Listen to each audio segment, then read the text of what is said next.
We have a lot of announcements today, so let's get right to it. It's that time again to kick off the Youth Snow Program.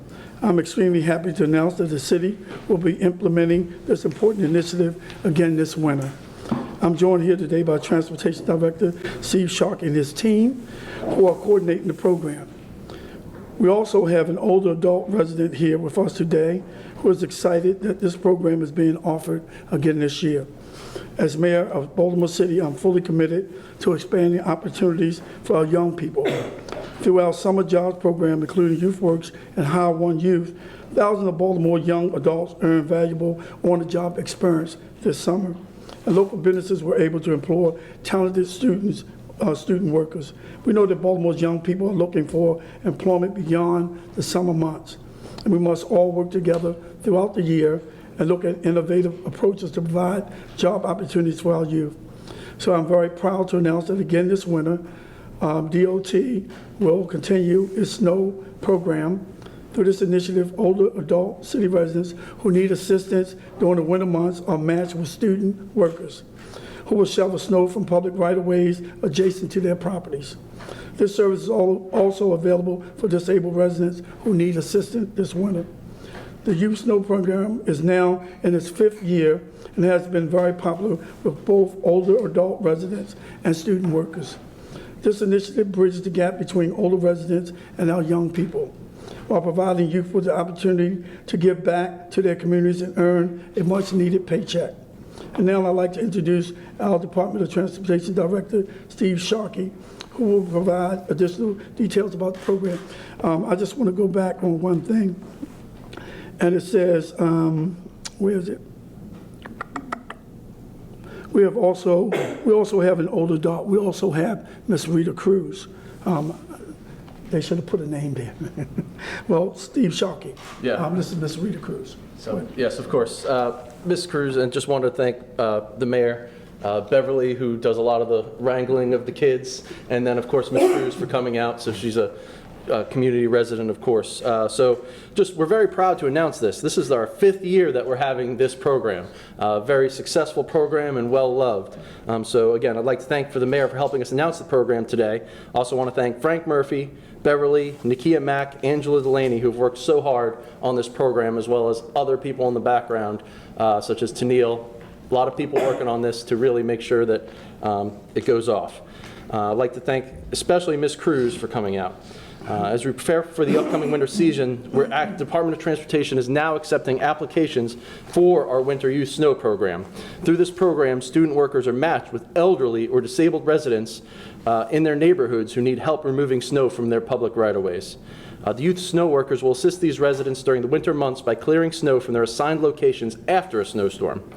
Students work on days when schools are either closed or canceled, and in exchange for their services, they can earn a minimum stipend of $500 for the season or more, depending upon the number of snow events that occur. The program is only open to youth between the ages of 14 and 21 who meet certain criteria and provide the necessary work documentation. Students who are interested in becoming a youth snow worker should call 311 for registration information. Registration is now underway, and the final date for our students to register is December 15th or until the program is filled. The program is available on a first-come, first-served basis, so I encourage students to apply early. In addition to the youth registration, elderly and disabled city residents interested in the service also need to register. Registration for city seniors and disabled residents is now underway, and residents should also now call 311 for an application. They should return their completed forms along with the appropriate documentation to the Department of Transportation by November 15th to determine eligibility. The program, again, is first come, first serve, and residents who complete the registration process are not guaranteed snow shoveling services.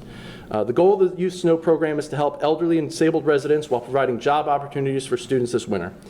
Over the years, our city's Youth Snow Program has provided young people in the city of Baltimore with opportunities and experiences that allow them to develop critical work skills, meet senior residents, and be productive on their snow days off. We encourage everyone to register early and submit completed applications for a successful program again this year. Thank you so much, and also want to kick it off to Ms. Cruz to say a couple words about this program. Thank you. Good morning, everyone. My name is Rita Cruz. I want to start by thanking the mayor, and Department of Transportation as you announce implementation of the Youth Snow Program again this year. As a senior, I see the great value that this program has to offer, not only for me, but to all seniors across the city of Baltimore. I want to encourage all seniors over the age of 65 or anyone that is disabled to apply for this important initiative. The city's Youth Snow Program and efforts like this show the city's commitment to making Baltimore City a place where residents at all ages can strive. The goal of the Youth Snow Program is to help our elderly and disabled residents who are incapable of removing snow on their own while providing job opportunities for city youth this winter. This initiative helps save lives. Many people, especially seniors like me, can underestimate the time, strength, and stamina it takes to shovel snow.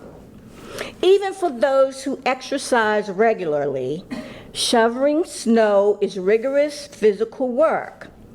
Also, the snow removal program is available to help seniors and disabled individuals get out of their homes for necessities such as medical appointments and others. I want to close by thanking Mayor Young, the Department of Transportation for funding a program that affects the lives of so many seniors. I encourage all those that qualify to apply as soon as possible. Thank you. Thank you so much. Thank you, Ms. Cruz. Okay, I want to thank Ms. Cruz and thank the Department of Transportation. Any questions about the Youth Snow Program? What's the budget for this program and what's the revenue source for it? I'll have to get back to you on the budget, but it's usually about 1,800 residents cap, 1,800 residents cap, and then 400 to 500 students. And it's general funds. The potential to hire 400 to 500 students? Yes. We'll get back to you with the budget number for that. Any other questions about that? All right, thank you. Thank you, Ms. Cruz.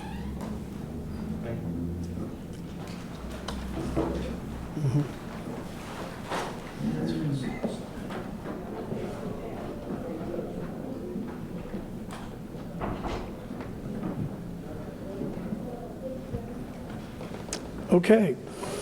Quality after-school programs have the ability to make a huge difference in the lives of our city's children, and youth are a critical part of our work to improve their outcome while improving public safety. On Thursday, October the 24th, Baltimore will join cities across the country in observing the 20th annual Light On After School celebration.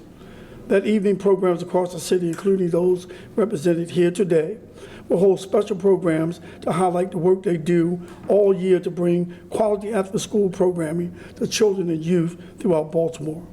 I'm here to encourage our city business community to do two things. Light up your buildings to show that you support after-school programs for your children and youth. And reach out to after-school programs with your community and identify ways you can partner with them and provide your support. Family League of Baltimore, the local management board for Baltimore City, is leading this year's effort to bring attention to this important piece in a comprehensive strategy for doing much more better for our children and youth. Here to share more about the event and the work underway to provide quality after-school opportunities for our children and youth is Damon Millard, President and CEO of the Family League. Damon. Good morning, and thank you, Mayor, for this opportunity to lift up this exciting initiative. and to celebrate the importance of quality after-school programming.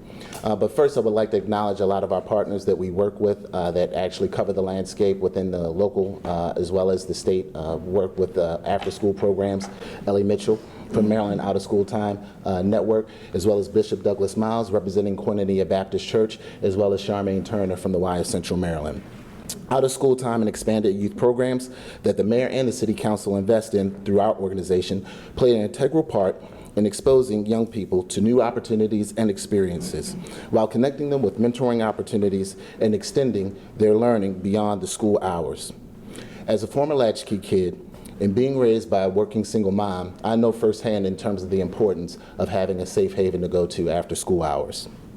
In fiscal year 2019, Family League granted more than $4.2 million in over 70 organizations to support 3,000 youth in the areas of homework and tutoring support, STEM-related activities, and a number of other unique ways in which they harness their collective imaginations.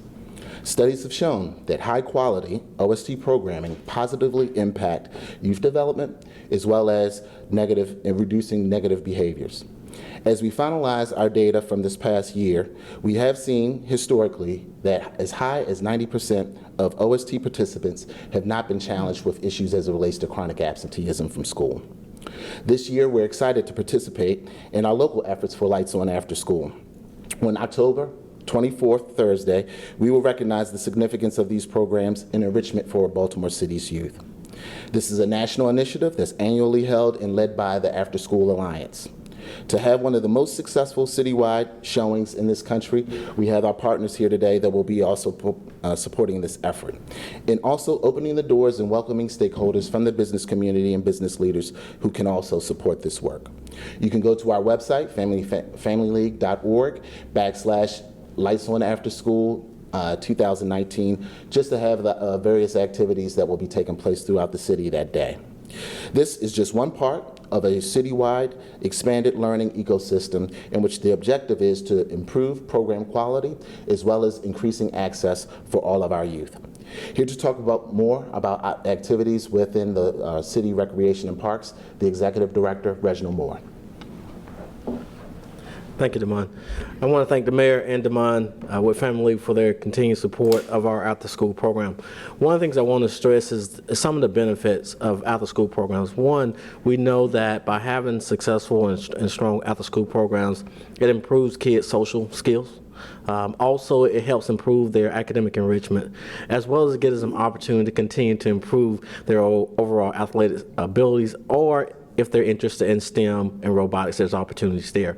Some of the things that we continue to do with our after-school program is that we help kids with after school with homework help. We also help them with, we're offering a new STEM program that we're implementing throughout the city.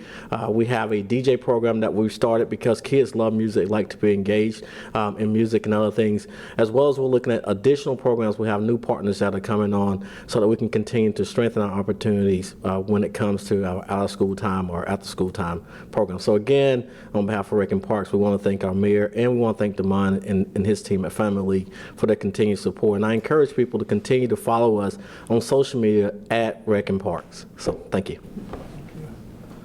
Bishop Miles. Good morning, Bishop Douglas Miles, Koinonia Baptist Church clergy co-chair of the BUILD organization. It's indeed a pleasure to stand here with the mayor and with others to lift up after-school programming. Our church has had a program since 1993 called Project Safe Haven. It was created in the response to the level of violence on the Greenmount Avenue corridor when children were being caught in crossfire shootings. And we threw open the doors of our church to initiate the program that has been in existence since 1992. It's in that vein that we lift up Lights On After Dark to let people know the importance of after-school programming in the lives of the children of Baltimore. We need more, not less. Thank you. Thank you, Bishop. Any questions about Light On After School or other after-school programming? This is going to get ultimately to the Kerwin Commission conversation, but because I believe Kerwin covers this issue that I'm going to ask about. The school system's not here, I don't think, but does the school system offer after-school programming? I think they do. And offer. is there coordination with the school system in whatever is offered and where it is, et cetera? I think there's coordination, isn't it? Yeah, it's coordination with the schools. So each year we partner with Baltimore City Public Schools, and also in terms of the offerings of professional development and technical assistant programs as it relates to all the respective site agencies that we coordinate with. So they actually, as a part of their school board, approves that work in which we coordinate with them, just to make sure that those programs and offerings are located throughout the city. Any more questions? Thank you. Thank you. Now to our last announcement. As you all know, hometown hero Javante Tank Davis defended his WBA 130-pound title back on July the 27th right here in Charm City. And he won in a decisive fashion with a second-round TKO of Ricardo Nunez. With that TKO, Tank became the first world champion from Baltimore to make a homecoming defense in nearly 80 years. And we want to say thank you for bringing that real great showcase home. So on Saturday, October the 26th at 1:30 p.m., we will be hosting the Javante Tank Davis Day Parade to celebrate his historic victory. The parade will begin at the corner of Pennsylvania Avenue and Preston Street and end up with a fan festival across the street from the Upton Gym.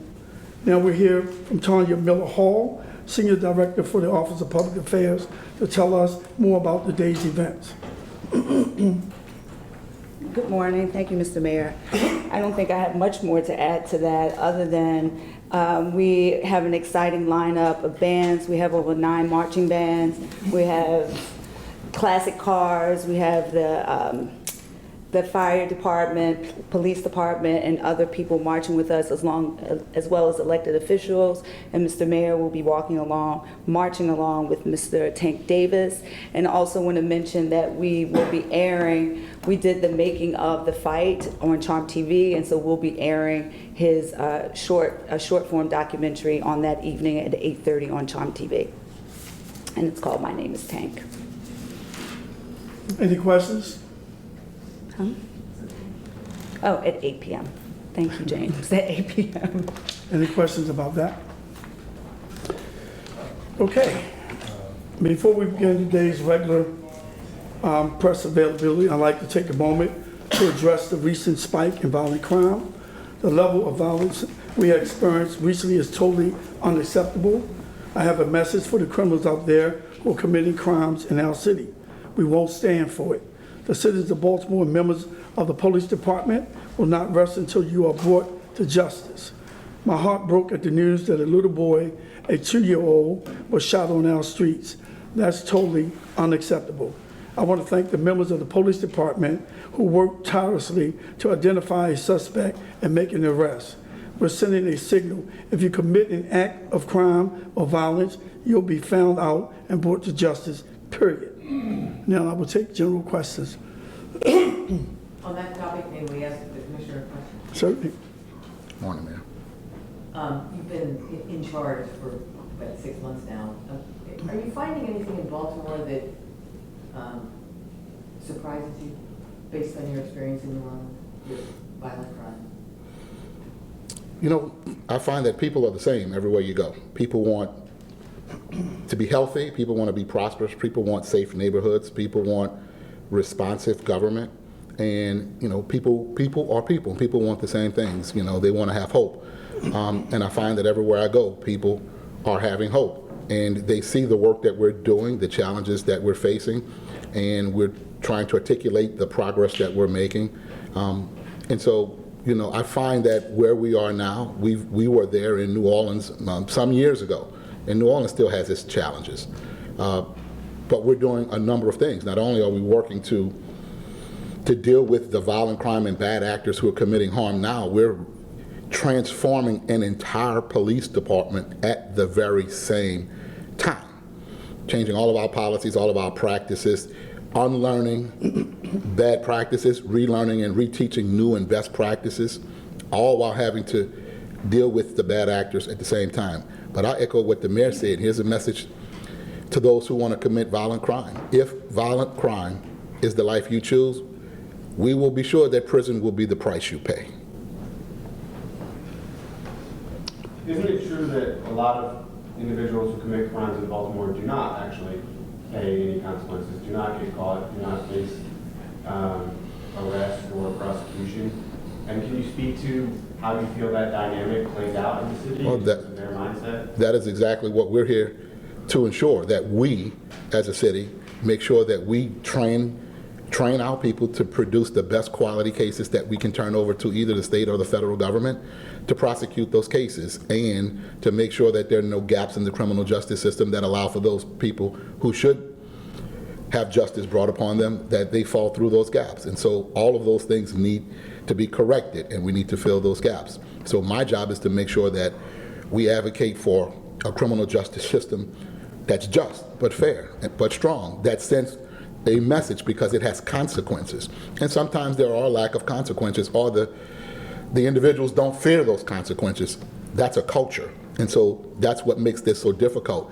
We're fighting against a culture, and we have to change that culture in the community where people won't make those bad decisions to commit bad acts in the very first place. When you dealt with that, probably dealt with a similar issue of culture in New Orleans when it came to violence, what did you find, because New Orleans has seen reductions over the past 18 months, what do you find is effective in changing that culture, understanding that this probably falls outside your... Two things: strong consequences, and when we arrested people, we had to ensure through a lot of training that we built great cases, and we had great relationships with our prosecutors, both state and federal, that when we built those cases on individuals and or groups and gangs, that they felt the consequence because they either stayed in or justice was served and they weren't released to reoffend. Number two, the comprehensive model that actually gave young men who were at high risk an opportunity to have a life away from violent crime. And so for every person that took us up on the offer to move away from that life, and we provided wraparound services, we prevented future victims and future perpetrators. All of that working together at the same time is how we do this. Do you find that same process is in place in Baltimore to the extent that it needs to be? It is not to the extent that it needs to be, and we're building it. Is one of the gaps in the criminal justice system that you mentioned the fact that at times you are allowing officers who have been put on a list by the state attorney's office as having no confidence with her office to continue to make arrests on the street, and therefore end up not even being called in the criminal cases in court when they go to trial? Well, of that list, there were only 3 who were still employed by the police department. And I believe 1 has recently left, leaving us with 2. So there are internal management decisions we have to make about where if those people stay where they work, and how their performance would not drastically negatively affect justice. Do you have appropriate mechanisms in place at your disposal under current law in Maryland to remove officers who do not have the trust of the state attorney's office from active positions where they're making arrests? Well, we can do that internally as an administrative function. I have that authority as the commissioner to do that administratively within the department. So have you done that with the officers that the state attorney's office has identified as being problematic? We have identified where they work, and we are working with our senior team to make sure that we don't put them in a position where justice is not served and or they cause any further distrust by the state's attorney or the community at large. The latest crime plan has only been in place for a few months, but at what point, if we don't start seeing results, is it time to drop another game plan? Well, you saw us put together a short-term plan, which is a deployment strategy. And then there is a 5-year transformational plan on how to transform the department. All of it is called a crime plan, but it is all of it together. Improving morale by improving working conditions, which translate to better performance, which translate to crime reduction. It is about bringing the latest and best technology that we so desperately need. It's about officer wellness and professional development, everything from recruitment through retirement. But that is a transformational plan that transforms the department. There is no quick fix. It is about process improvement and people improvement. As you're making these changes, what's the biggest challenge for you as we're already up year over year on homicides and shootings? What's been the biggest challenge for you in this first year in not being able to get those numbers down? Well, the biggest challenge is dealing with the narrative about shootings and murders, and the decision to use that gun is not made when the gun is used or when the trigger is pulled. It's actually made when the person makes a decision to walk out of their door with that gun. They have determined in their mind that if they need it, they have it and they'll use it. And so it is a culture. And so while we work hard to get the numbers down, we're actually working to change the culture of stopping them from doing that in the very first place. Many of these shootings are happening with police officers within a block away. And so they're looking at the police and still continuing to do it. It's a culture. So the police are where we need to be, and we're getting better at that. There's always room for improvement. We need more police officers because we're critically short, and we need them doing more of what we're asking them to do. But at the same time, the challenging thing is we're fighting against a culture, but the ask is, how do you stop them from doing that? Well, we have to change the culture is the answer. How frustrating is that for you? I mean, it's almost a year, going on a year since you've been here, and obviously you probably hope the numbers would have gone differently. So how do you deal with that? Well, I'm the CEO of the organization. This has been my profession going into 29 years. As a chief now 5 years, and I deal with it. I make sure that I give the department and the community strong executive command level leadership. Everything rises and falls with leadership. And so I provide the leadership that you, the community, needs and that the members of our department need to keep them focused and not let them listen to rhetoric and not take our eye off the prize, to stick to the plan and stay focused, and let's go be the department that the city expects, deserves, and pays for. Keeping them focused. It's all about giving leadership. It's not about whether I'm frustrated or not. It's never about how I feel. It's about how do I lead this organization in this troubled time. All right, we got like 1 or 2 more questions. Many of the We'd like to ask Mayor other topics. Yeah, I mean, you guys, it's up to you. You guys keep asking the same question. Many of the city's leaders, specifically the Greater Baltimore Committee, came out this morning in favor of the surveillance plane concept. I know you met with them on Friday. You have expressed some skepticism in terms of the whether or not there's the evidence there to support such a program. What did you tell the GBC on Friday? What was that conversation? Well, that was a meeting, and it was asked to be a private meeting, so I will allow it to stay a private meeting. But what I will tell you, if you ask me that question, is I'm in support of evidence-based solutions. I was hired because I was an evidence-based police chief. And so I'm in favor of evidence-based solutions. That has never been tried in an American city. It is an experiment.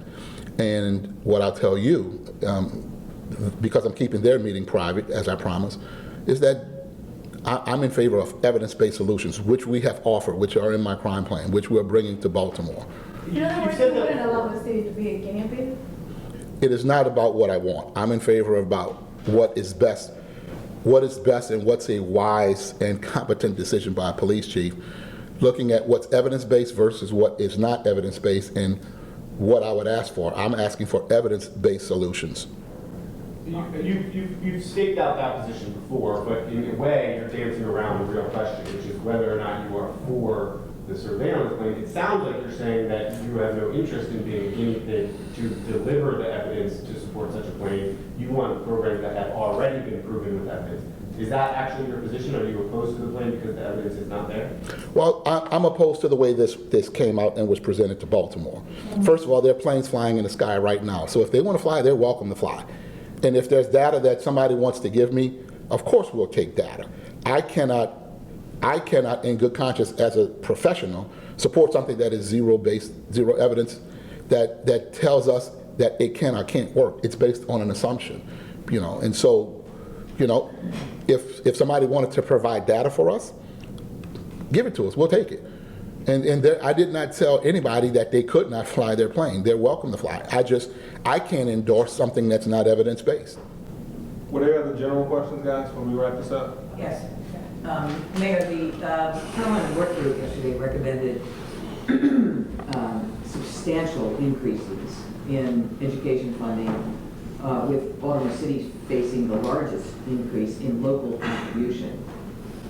First of all, do you have a response to that? And I haven't, Jane, I haven't really seen it yet.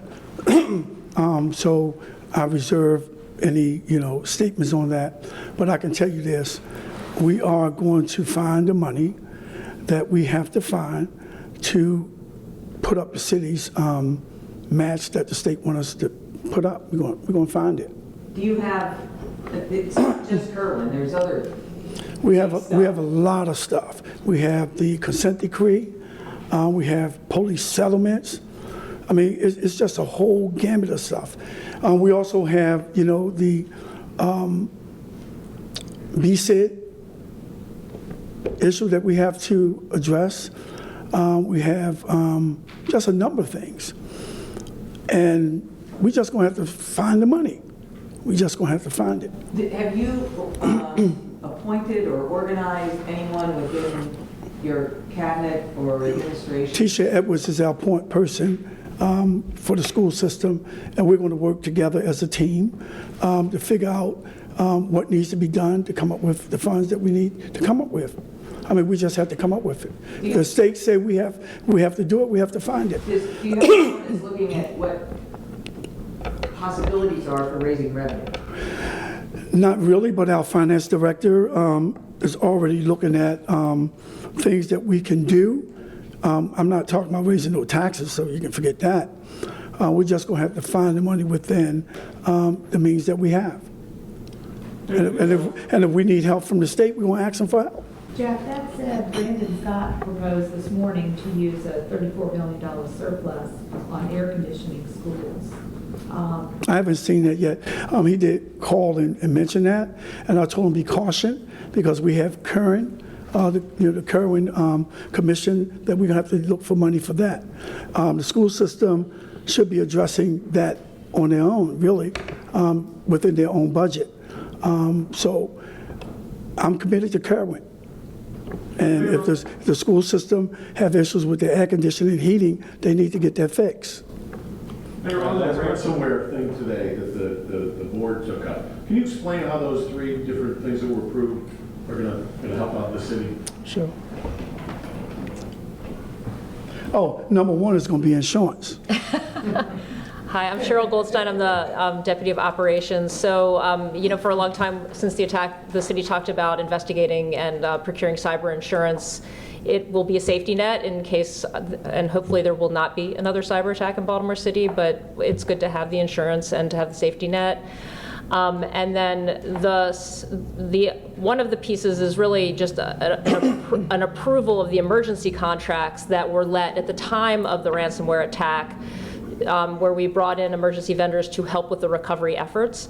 And the third piece is what I would say is sort of part of our now recovery process, where we are working to, improve policies and procedures, develop and draft a full disaster recovery plan, and then other efforts that we're making going forward to support and harden the network. And I think, as we've said all along, there was sort of the initial recovery phase where it was, sort of the critical getting everything operating and going again. We're now in the next phase of, building a better and stronger and more protected network, and that's part of that. With these steps, Mayor, how confident are you that this is not going to happen again? So look, I'm going to say, I always quote, I wish I could remember the guy's name from the Fed on the 60 Minutes episode. I mean, they have the most secure system in the world, and he says it could happen to them. I think we are doing everything we can to secure our network, and we're going to continue to work on that. But there are no guarantees, right? This happens to governments, local and abroad. It happens to businesses that are incredibly well-resourced. The hackers get more and more sophisticated. We're doing everything we can to work really hard to secure the network. Is this the first time the city has had this kind of insurance? Yes. As far as I know, yes. And prior to determining that you wanted to purchase it, did you have any debate surrounding the national conversation as to whether or not cities with this type of insurance put an added target on their back, such that the hackers know that they have insurance, are more willing to pay out because of that, and therefore go after their systems? I think my response to you would be, you're damned if, under that scenario that you've presented, you're damned if you do and you're damned if you don't, right? And so we have suffered an attack. We have a responsibility to the citizens and the taxpayers of Baltimore City we've purchased cyber insurance. People, there was a call to do that. We've investigated it. The city made a sound decision to move forward with that investment. All right, thanks for that. This is insurance. Here's the last covers question. Extortion. So were this to happen again, the plan covers extortion, would you pay the ransom? I would talk to my team and decide it that way. All right, thank you. Thank you.